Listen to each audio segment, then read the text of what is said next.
There's something deep inside.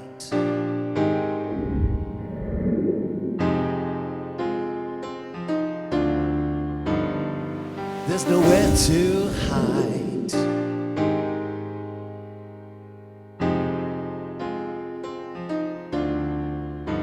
Soul talking.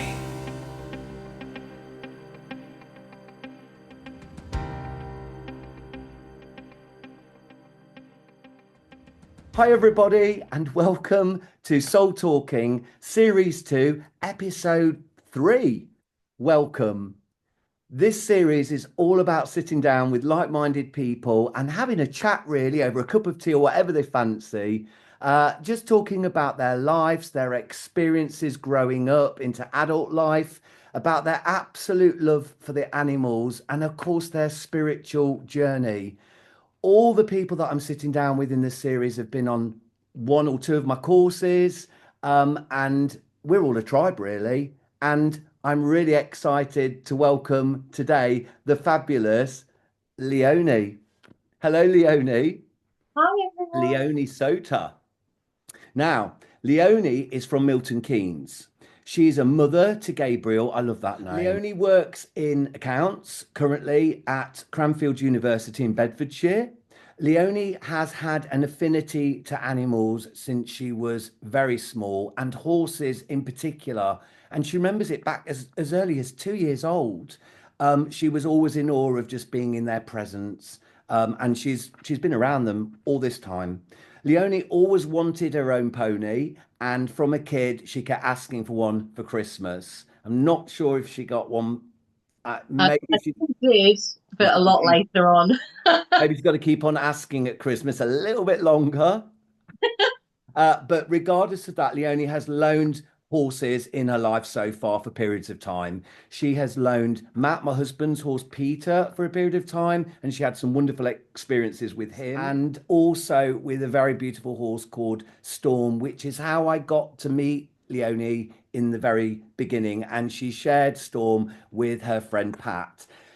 Leonie is a Reiki animal healer. She has a certificate in mindfulness association teaching, and she's been on many of my courses. Her journey continues. Welcome, Leonie. Thank you very much. Leonie, it's so great to have you here, and thank you so much for agreeing to do this. You have such an uplifting aura. You make me laugh. You have an infectious laugh.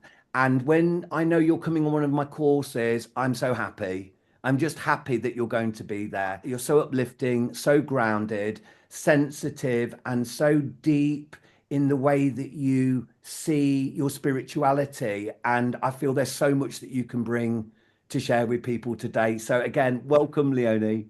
Thank you so much. I Well, am so grateful to be here. let's go back to when you were a kid and growing up, family life, how the animals came into your life.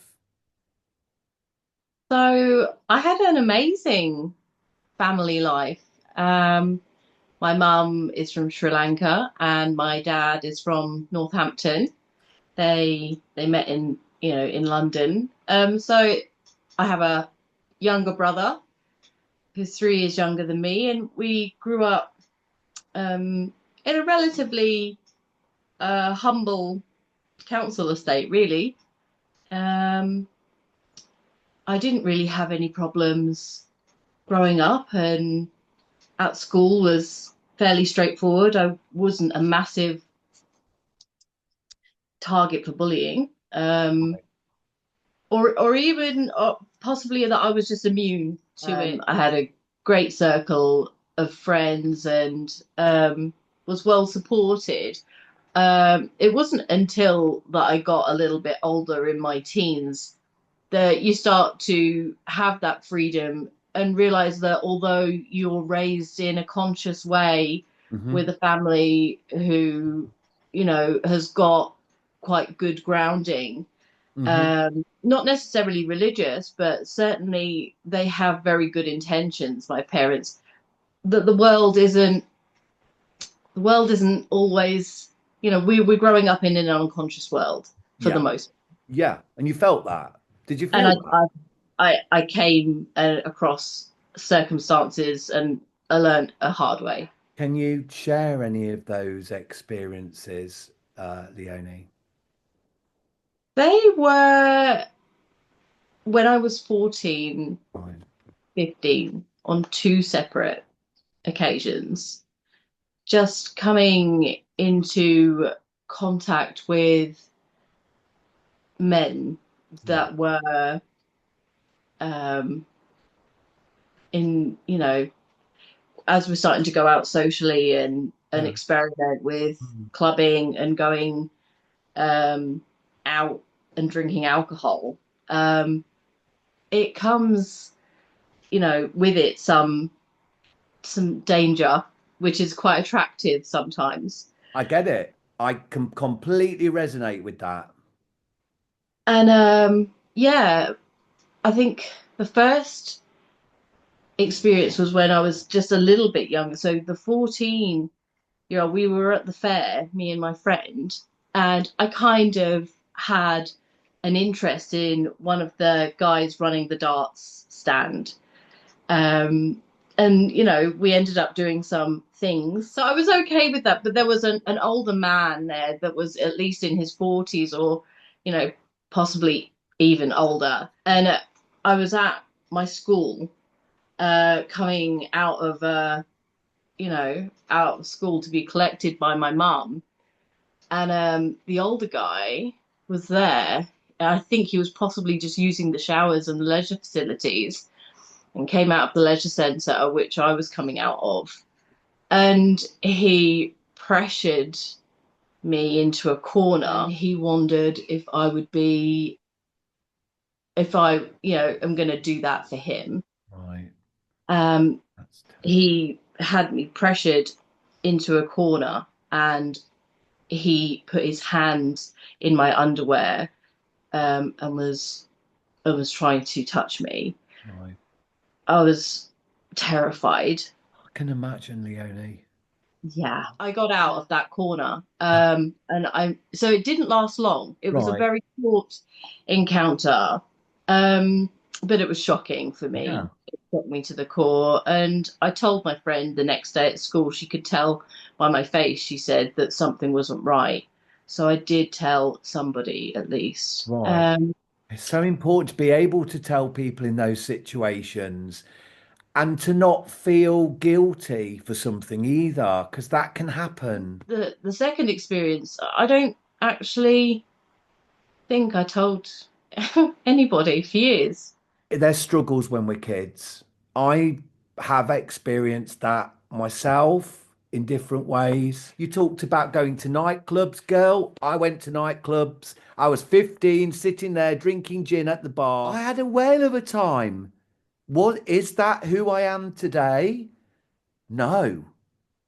But I can still look back and go, that was the younger version of me. And I was just finding things out, working things out. Oh, absolutely. If you've survived it, then that's all that you need to do. Um, and like for me and for anyone, like you blame yourself. Hmm. I don't think there's a person out there who comes across an attack and doesn't blame themselves in part for the way that it goes down. And it does come out eventually, one way or another, Hmm. it comes out.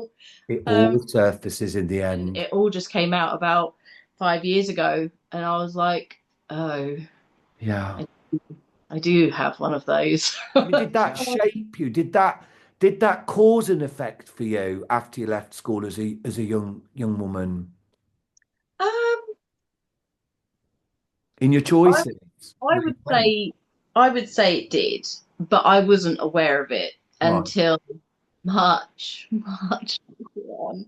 Mm. Um, so in the sense that when I left school around 16, I dated somebody who was considerably older than me. So I was 16 and they were 34. You just felt more secure with an older man. 100%. I think it was mostly just the security. And when I went through counseling, the counselor said, "Why do you feel like you can't protect yourself?" Mm. It became a theme for me going for older men, You needed because that. You felt you needed that protection. 100%. Good relationships. Always, yeah, I've always had good relationships. Um, That's I, really positive to hear. I know this is it.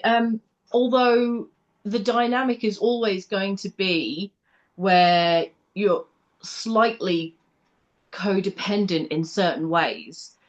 And when things are going great, it's fine. But when things are tough and strained, that's when, things become difficult character wise. For my character, Mm. having to deal with elements of jealousy, having to deal with elements of envy. If my You're partner's younger. You're mental, younger as well, you know? You're yeah, young.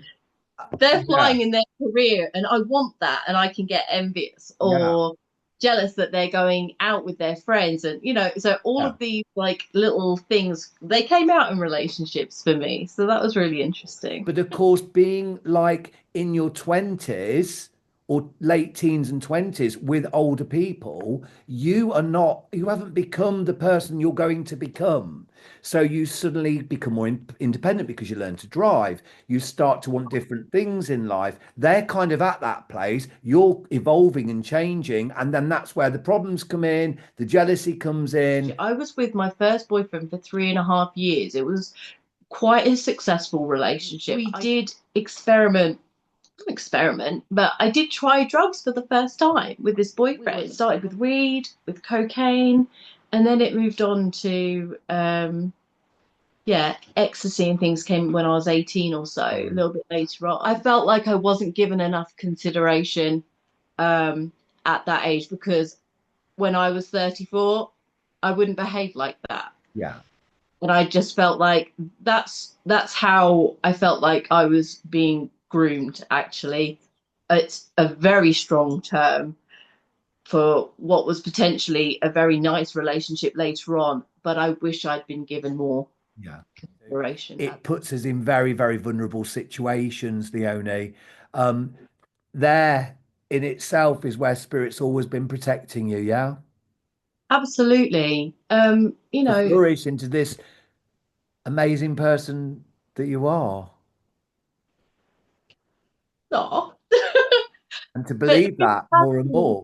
Yeah. yeah, no, but it's been a long journey, Richard. Yeah. I've had a mentor in the so maybe in the last 6 years. Um, I had a quantum mentor, let's say, and he helped me really build on some, Quantum mentor.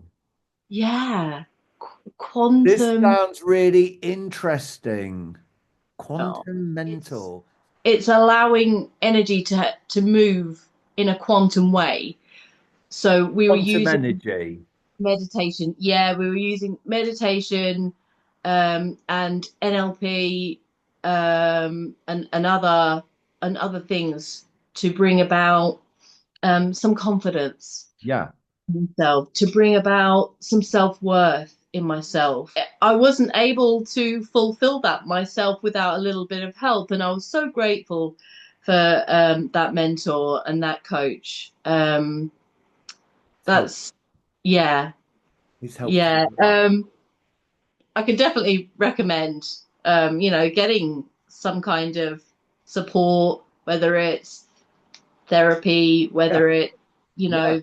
there isn't so much stigma on having a therapist or having a coach to get to where you want to be in life. It's not always counseling that we need. There's so many different kinds of therapy. And we both know, don't we, Lenny, that from a spiritual point of view, accessing spiritual teachers and therapy, like meditation, spiritual meditation, it really brings through some healing. It really does. I know. And this is what we're talking about, and the animals. Yeah. Aren't they the biggest transformer of pain and suffering? That's so interesting, isn't it? Because um, They are our teachers, but we have to find that we have to help ourselves. I guess they're here to show us that we can do it, that we can find that resilience, but we've got to be open to listening to them. And then through that, when we open the floodgates, the most amazing situations can happen for us in our enlightenment. This is what I was talking to you about prior. Yeah. Uh, like when you came to visit Storm, Yeah, Pat and because I've I, not mentioned so storms. This is how I first got to meet you, or knew of you through Storm. I met this most beautiful spiritual horse. To me, it was like a unicorn. And yeah, I met Pat, and then you came along. yeah. What a journey Storm has had, from being a very, very scared, unhandleable or uncatchable, to doing everything that he achieved and he's still achieving, now. He's doing so, so great. I'm so proud of him and everything that we did together. And I think, Amazing. what you're saying about being responsible. It was through meeting you that you said to Pat, it's Leonie's doing really great with Storm, but I just wish she wouldn't rely on him to Yeah, make her feel better. yeah. I was so grateful that you said it, Mm.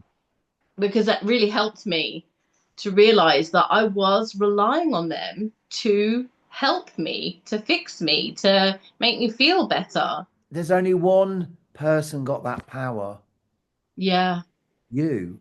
that's right. I guess that's what was being shown, whether it was through him, Storm, whether it's through my guides in that session. But for sure, it was very, very clear that that was what was being asked of you to look at about yourself. Yeah. Where did that Yes. take you? So I started to spend more time with Storm, in his stable. So I would stand with him by his head, um, and just rest my hands in a Reiki kind of fashion, just around following intuitive signs around the body, but mostly saying it around the head and neck, Yeah. and just falling into a lovely, lovely, deep space. It's like that oneness, isn't it? It's the bliss of the oneness being together. It absolutely is. It's an incredible space to be in, and it's huge. It's a huge space. It's like open space. Any possibility. Yeah. And it's filled with heart, love, just an a really quiet, silent, heartful, it's a real felt place. From that communication, from me sharing with you his feelings and his emotions to leading you to be doing more of that with him, did it become clear through that process of you being in that space that he invited you into, through that space that you shared, you found so much more It enlightenment? felt like I'd found a friend. You found a friend, but who else did you find through that situation? Absolutely. I found myself. You found you. You found the beautiful Leone. Yeah. I think that's what we all find When we when, spend time with the animals, yeah, when whether you realize it or not, that's what we're finding. The one true self that's beyond name and form. You find that connection in animals. but we're with animals. I agree with you. We're with animals that have no expectations of us, no judgment, no opinions, just love. A pure acceptance that they will sit and invite us into their space. Yeah. Whoever we are, Leonie, whatever we've done, whatever baggage we hold on to. They True. can't take all that away from us, but they can give us that space, that soft, safe place to just land and be with them, to explore and understand ourselves better. There's a beauty in that. So what about other animals? So that girl, desperate for a pony, did she have any other animals in her life at that point? So I grew up from birth with Lucky, the black cat. Apparently, Lucky was a cat that would sleep under the duvet until I arrived. What is it about cats? They they're just incredible. They're so still, Mm. and they've got every ounce of a spiritual teacher in every single one. It emulates from them, doesn't it? It does. They're almost always in the present moment, Yeah. and they have. If you watch their ears rotate, they're always listening. They're they're always like, yeah, they're always aware. They're always present. And Mm. what we what we call a cat and what we call a dog, we don't actually know what they are from a Oh, we've just spiritual. given them word. We've just given everything words and names to identify them by, but that's as far as it goes, doesn't it? Absolutely. We don't really know what they are. Until we get into this work. Yes, absolutely. And, they're a So marvel. everything is a gift, and the animals are gifts. And I find it very interesting when I talk to people about what they feel gravitates towards them, species, what animal species gravitate towards them. So that's why I was so interested to kind of get a feeling for everyone at home of what it is about cats that draws you in. How do they make you feel on an emotional level, on a energy level, Hmm. on a vibrational level when you are in the presence of a cat? For me, it's quite protective. I'm I'm quite protective. I with my current cat, Kitty, I never intended to have him. Um, It's a great name. yeah, I didn't give him the name. Classic, you know. He's a boy as well. It's a I love very it. unconventional I- pairing, or but quite conventional these days. I love oh, it. quite right. Let's go. I think Kitty's about 7 years old now, heading up to 7. But my friend, she homed Kitty, and after she had experience with her daughter's allergies, that they couldn't see, it seemed to be getting worse. Right.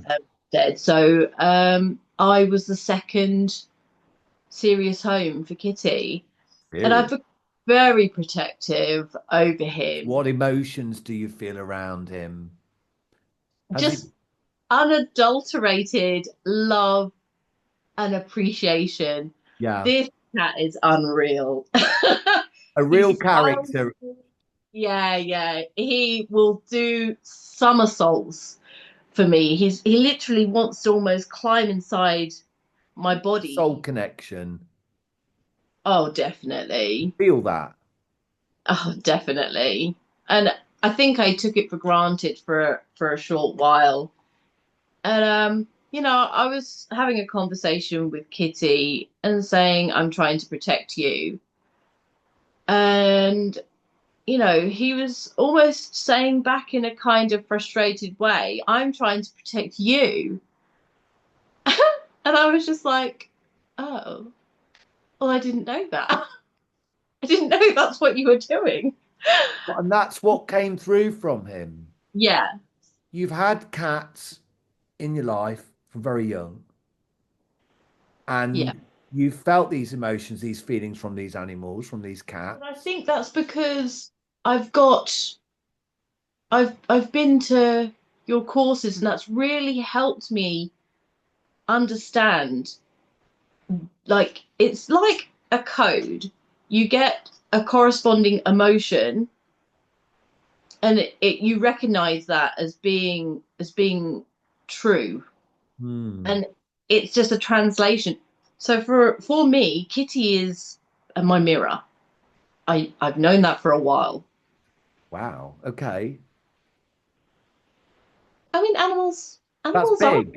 our Yeah. mirror, Animals are our mirrors. Absolutely. They'll reflect back how we are, right? how they teach us. They will reflect that back. If we're in a bad mood, maybe they won't have time for us. Often I'm in quite a good mood, or what I think is, I don't know, perhaps I'm hiding something, but I'll get a funny reaction from my training that I'm doing at the time.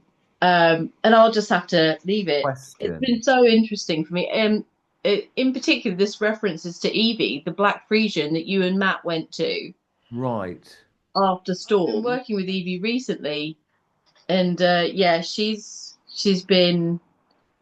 not very happy with me and my training at the moment, and I've just had to say, okay, this was just a game.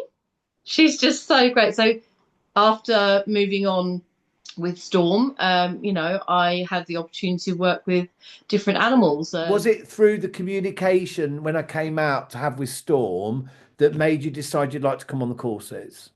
Uh, yeah, because I joined your page and was following you. You put out that you wanted to do your first animal communication course, and you asked people to email you. So I did that, Yeah. and you messaged me back and put me on your first course. You were on the very first one.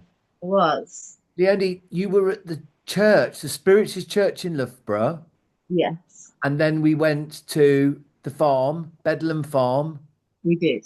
with lovely Ellen! Ellen. Like we had some really amazing moments happening with orbs and light. Yeah, I remember that. I'm sure that was the one you were on. yeah, it was. What I, was I it do. like? What was it like coming to a course to be Oh, with people that are empathetic to animals, open with loving hearts? yeah. Feel like, because that's, I've talked about it on the other episodes, it's like a tribe. You find a tribe. Did you feel like that when you turned up? Oh, absolutely. It was so beautiful to have people who really understood you. Mm. It was effortless. I was so lucky. Well, I'm still friends with, not close friends, but I do keep in contact with some of them in the group. Yeah. with all of them. Yeah. As well, like opening up to the meditations and being in floods of tears on the first day, going through, the meditations by the tree and by the gate and opening. And then you just say something like, you can't tell me that animals don't, they aren't unconditional love. Your reactions prove how unconditional, love is when it comes to our animals. How did it feel to do the work on letting go and looking at ourselves? Was that a big thing for you to, at that point in your life 8 years ago, to look at yourself during the course, amongst others, doing the same? Because I had touched on Eckhart's material, Eckhart Tolle in his books and his audios, I Wonderful. had worked extremely. I know I don't like using the word hard because no, it's a complete lie. It was hard. It was So so it hard. was hard for you to face. So did you face some of your baggage? Did you deal with some of your baggage that day on the course? I did my utmost to open up every little thing Every that carrier I bag with something in. Yeah, absolutely. Because it was negative and I didn't realize I was doing it. I didn't realize that I was causing harm to myself and others. It's the awareness, isn't it, of the emotion and let it guide you that anything negative is the ego Yeah. and that the ego essentially, all of that negativity, whether it's boredom, irritability, anger, you know, all of that. And it's an unsubstantial phantom in the light of presence. Mm, All of it. I love that. It's so true. When you're there, letting go, looking in all these carrier bags, hopefully your own, seeing what everyone else has got in their baggage. It's so easy to look We at love other that people. as humans, don't we? Like what I don't want to look at my own bags. I'll look in someone else's bags. Oh, bless them. They've got a lot of baggage. I'll sit there. You had to look in your own bags, girl. From facing what was in your bags and your baggage, looking at yourself, where did that take you with the animals? Did you have a better relationship and understanding of animals by looking at your own personal baggage first? Definitely. So, You explain um, that.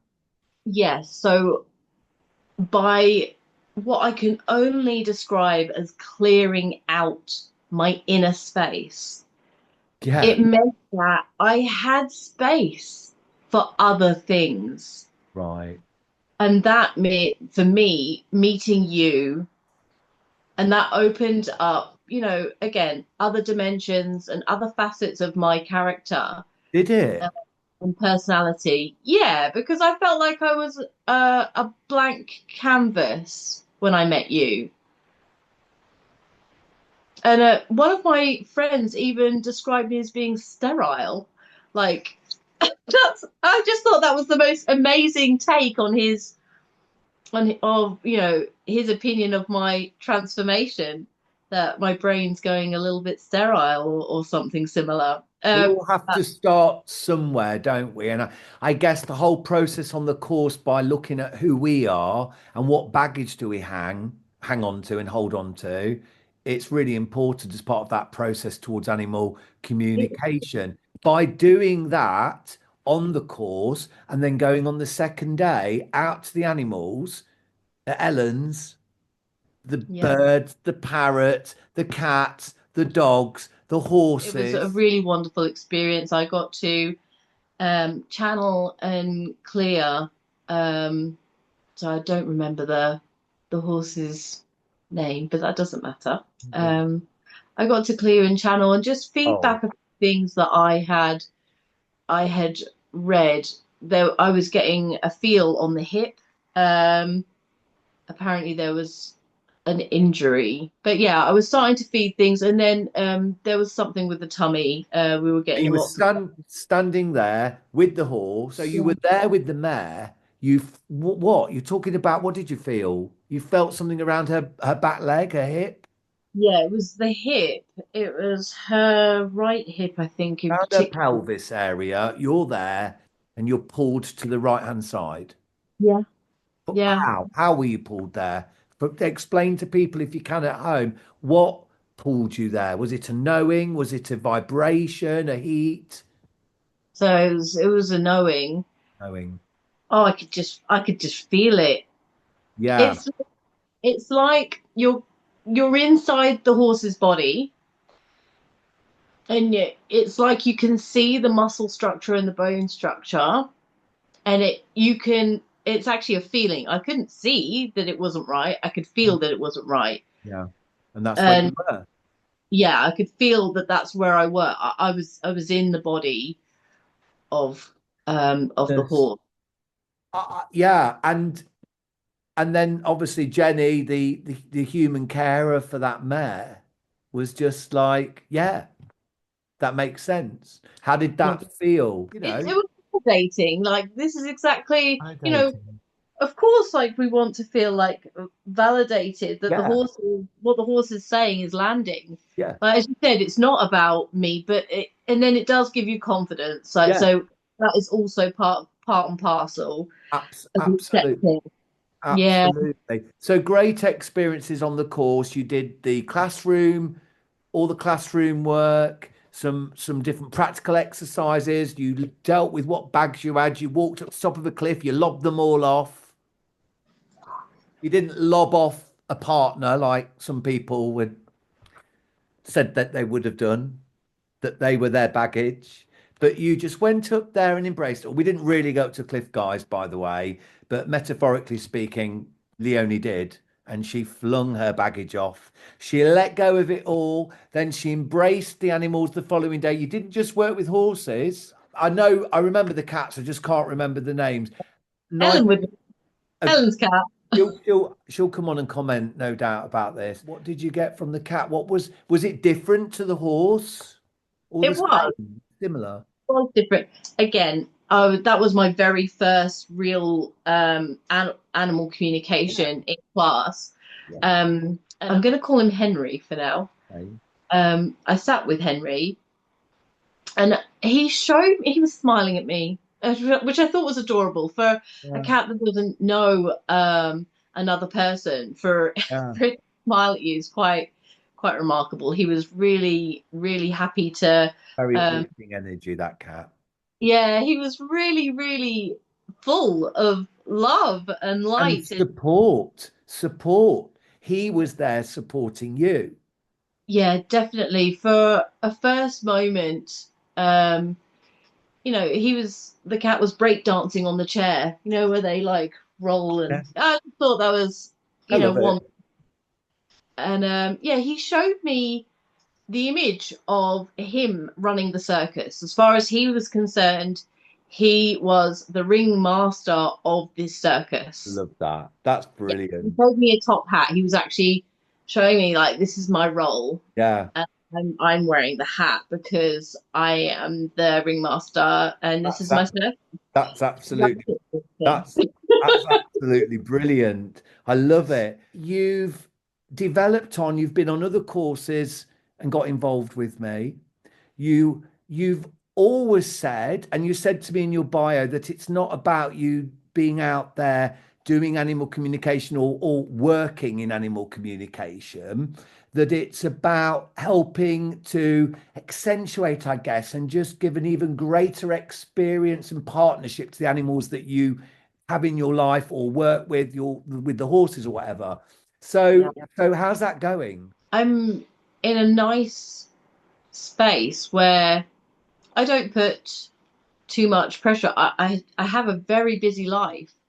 And so I'm using the meditation to remind myself to be as present as I can. There is always a way to find that time, whether it's 5 minutes, half an hour, whatever, doing something. Meditation doesn't always have to be sitting there in a meditative state in the way that people see it. You could be out, you can be with the horses, the animals, having experiences and taking that in as part of your enlightenment and meditation.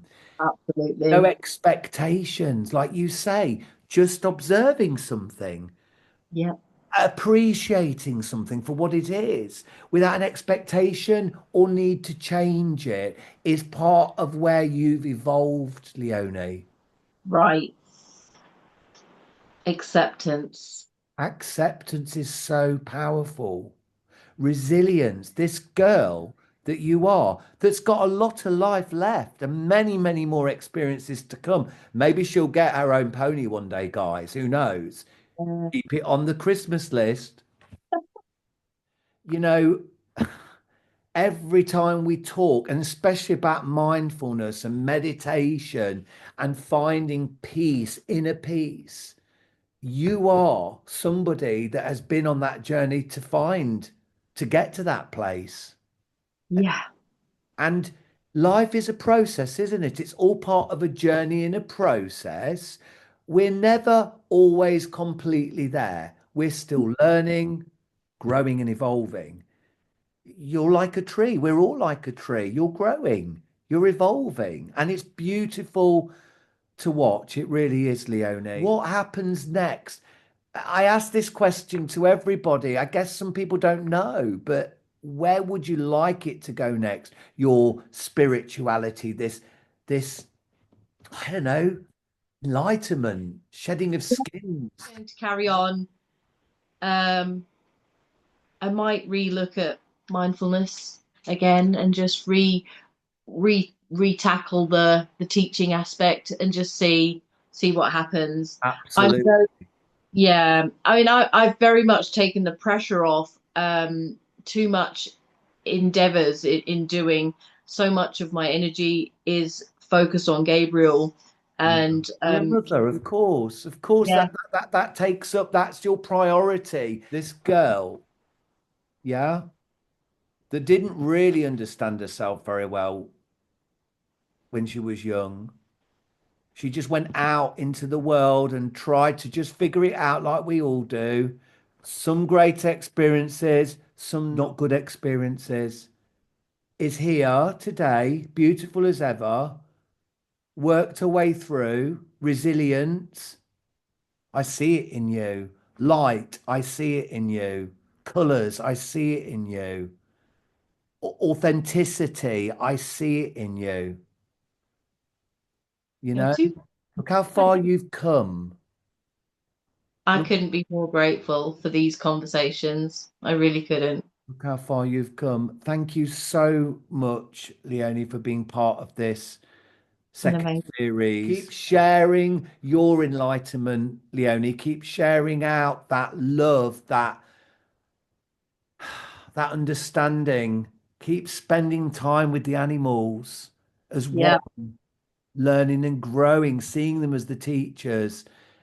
It's a fantastic journey you're on. Thank you so much, Leonie, thanks, for being Sid. part of this. And keep I'll do singing. my best. Okay. Guys, I just wish this didn't have to end today because there's so much more that I wanted to speak to Leonie about, but you know, we go where we go, and I'm always grateful and humble to spirit as Leonie is for that. Guys, next week will be the fourth episode with another fantastic person chatting and sitting down, soul to soul, having a drink, whatever. But for this week, I am leaving it absolutely 100% with this beautiful lady, Leonie. Thank you so much, Leonie. You do appreciate it. Thank you so much. Thank you. Thank you, guys. Bye. Take care, everyone. Bye.